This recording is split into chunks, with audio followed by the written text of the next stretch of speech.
Hello and welcome to your practice. Today our posture is pigeon or one-legged pigeon posture. The Sanskrit is Eka Pada Kapotasana. And I'm going to show you all sorts of wonderful variations of this posture, and I would recommend that you have some props on hand, ideally. So you might want to pause this recording and grab for yourself a block, a strap, and if you are at home and you don't have a yoga strap, a soft belt will work, or even a kind of long hand towel will work instead. And then I would recommend 2 bolsters or firm pillows will work as well. So grab all of that stuff and then come meet me back here in tabletop. When you're ready, make your way to that all fours position and take a breath, settling in.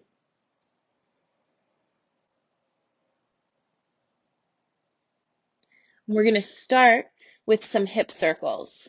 So I'll give you 2 options and you can do your hip circles from either. The first would be right here from tabletop, just picking up your right leg and circling around. The second option would be to come into your downward facing dog and lift up and take your circles from here. Either one is fine. And we'll circle about 3 times in one direction and then reverse.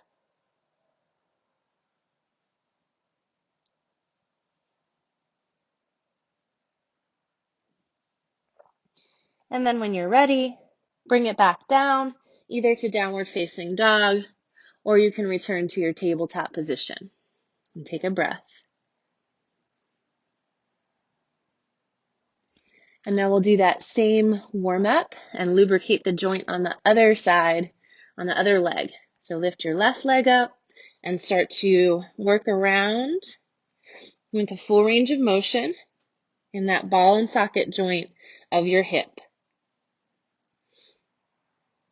And again, you can do this from either all fours or from downward facing dog.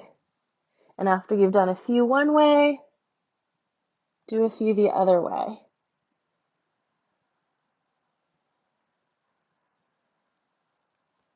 And then we'll make our way back to downward facing dog. So if you were in tabletop before, you can shift back to your child's posture. Tuck your toes and lift up. Just taking a moment here in downward facing dog. We're going to start with the right foot forward. So give a little or a big lift to your right leg. And then guide your shin towards the front of your mat, bending your knee on the way and lowering down. You will likely have to tuck your back toes and pull your back knee back a little bit in order to stretch out the hip flexors. And for some, this can be too much on the knee or even the hip. So I would recommend that you, if you're feeling like it's too much, you put one of those pillows or the edge of one of the pillows or even a little folded up towel underneath your right glute, right where your back jeans pocket would be. But ultimately, you want to find a really settled position.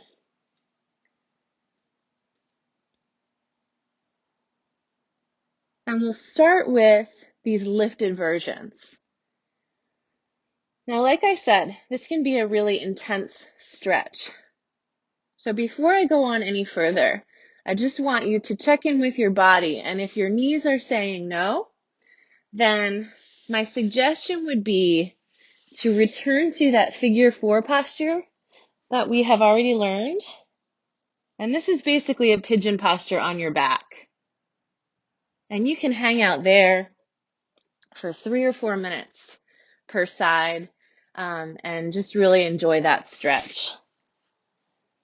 But hopefully I'll show some variations here, especially the final one I'm going to show with the bolsters that everybody can find some settledness in the posture.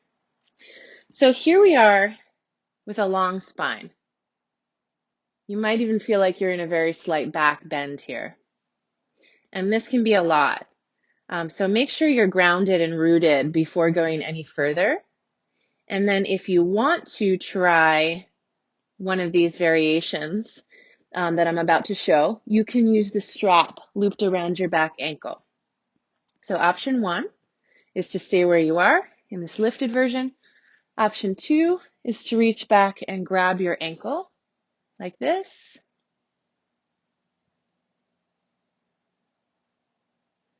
Or for those that feel ready, you could put your put your foot right into your elbow crease and let go with your supporting front hand and come to here. Now, if you're watching this video and going, that's crazy, my body doesn't do that, that's fine. Stay here, stay put. There's a lot going on in this one.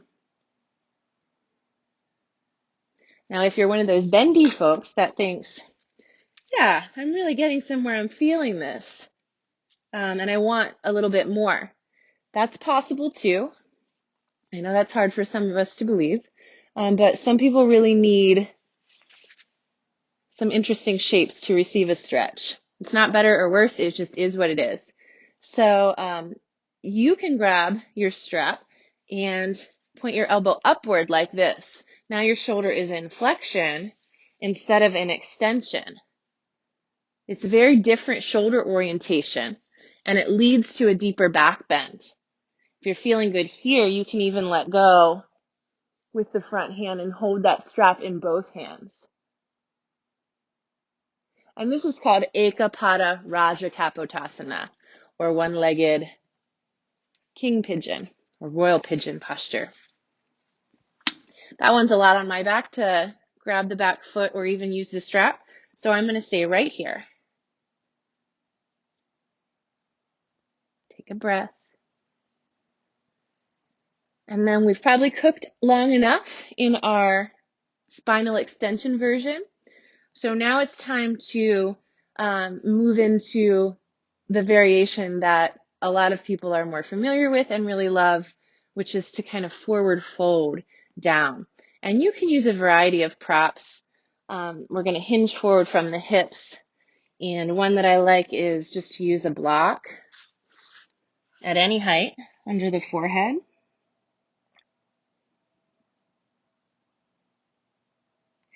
Or if you don't have a block available, you can stack your fists.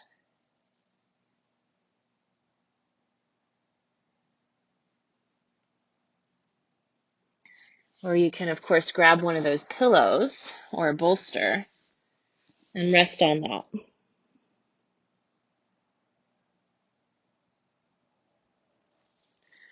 Well, it's likely that you're feeling a lot of sensation and stretch in your right glute, your right leg, maybe even your lower back, and also here in the front of your left leg.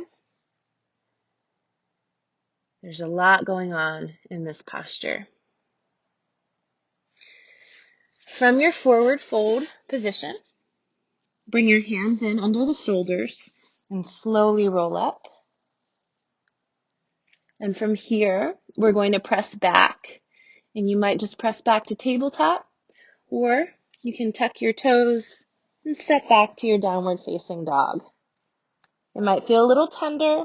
Take a breath. Notice what you feel.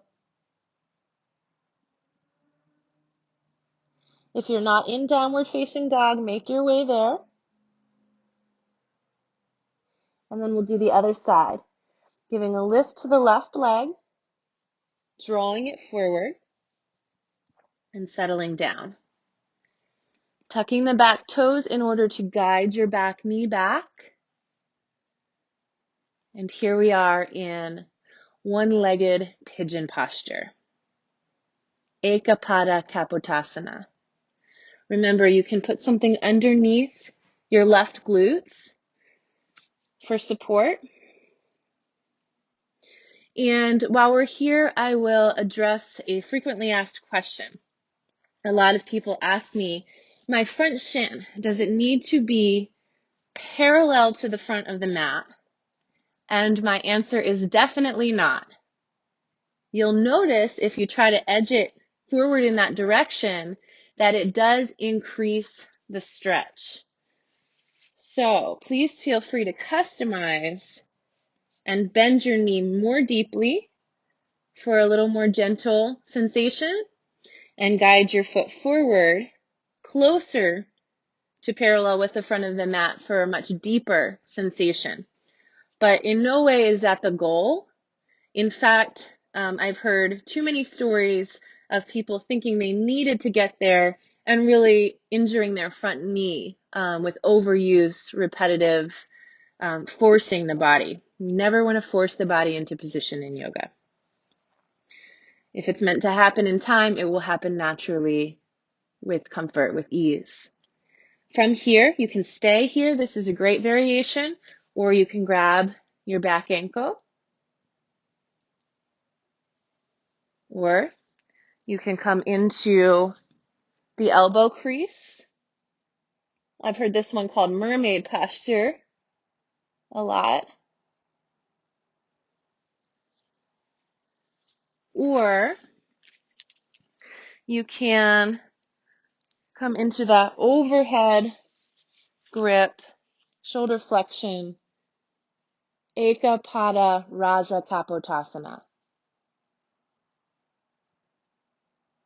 And for me, it feels much more comfortable on this side than the other side. A lot of people say, oh my goodness, I feel this is my bad side. I feel like my one side is good and the other side's my bad side. And I tell them, that's not your bad side. It didn't do anything wrong. It's your second favorite side. Sometimes you might feel like you are working with two different bodies from right side to left, and that's totally normal. We are not completely the same one side to the other. So whatever you were doing with your back leg now, go ahead and release it, and then start your journey into that resting pigeon. You can bring your hands to a stacked position and rest your forehead on the top hand, or you can use your block under your forehead. Sometimes I like to put the block under my torso.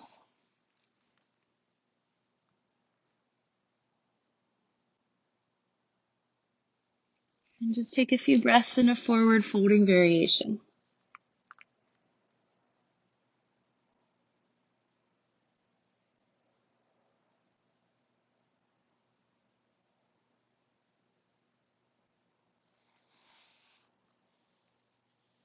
When you've had enough time there, bring your hands under your shoulders, press up, and then either tuck and step back to downward facing dog, or simply press back to your tabletop position. All right, so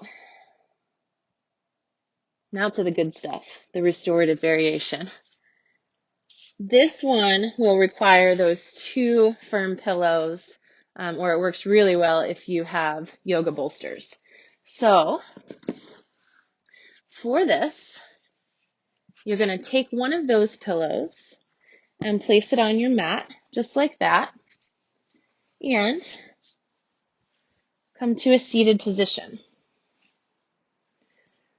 So your hips are much higher than your knees, and the spine is long.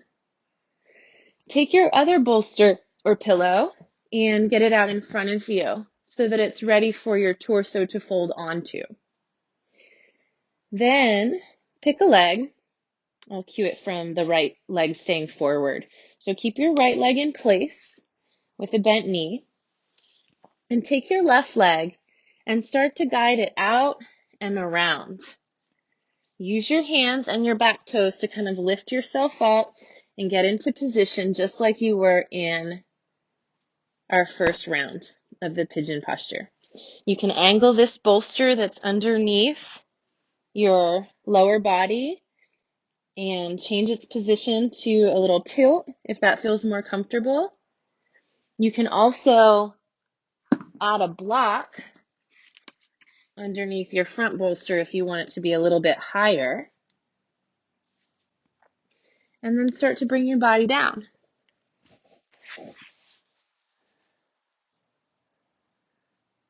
And I like to rest one cheek on the pillow for this one, but some people prefer the forehead.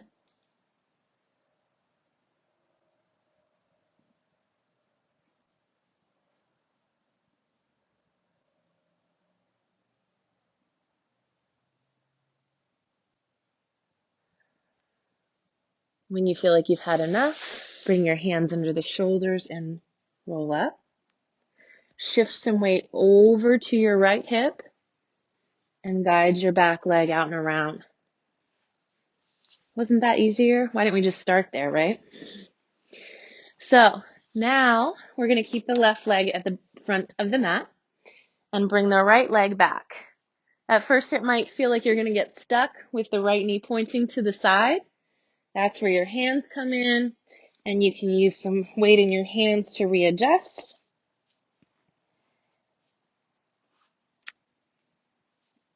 And position your front bolster. Some people like it right in close for a little belly press, and some people like to have space for their belly in between the bolster and the foot. It's really just a matter of personal preference, whatever you like. If you want to keep your head from turning, because that doesn't feel comfortable to your neck, but you don't like having the bolster or the pillow right up against your nose, you can stack your hands or your fists, and that's a nice variation too.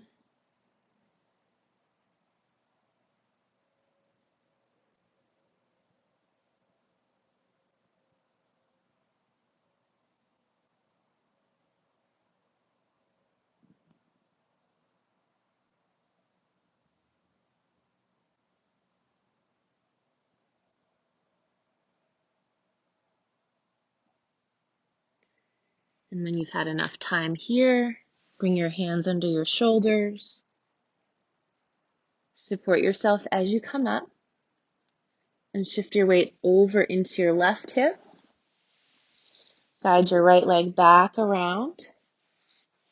And then just rest there on your pillow or on your mat in an easy and comfortable seated position with a long spine, taking deep and steady breaths. And those are some of my favorite variations and possibilities for pigeon posture. One-legged pigeon, Eka Pada Kapotasana. And I thank you for joining me. Continue your practice from here. You're all warmed up and ready to go, or congratulate yourself on a job well done today. Maybe spend a little more time in that restorative version of pigeon if you just felt a little rushed there. And I hope that you'll join me again for the next posture. Have a wonderful day or evening. Thanks again, and namaste.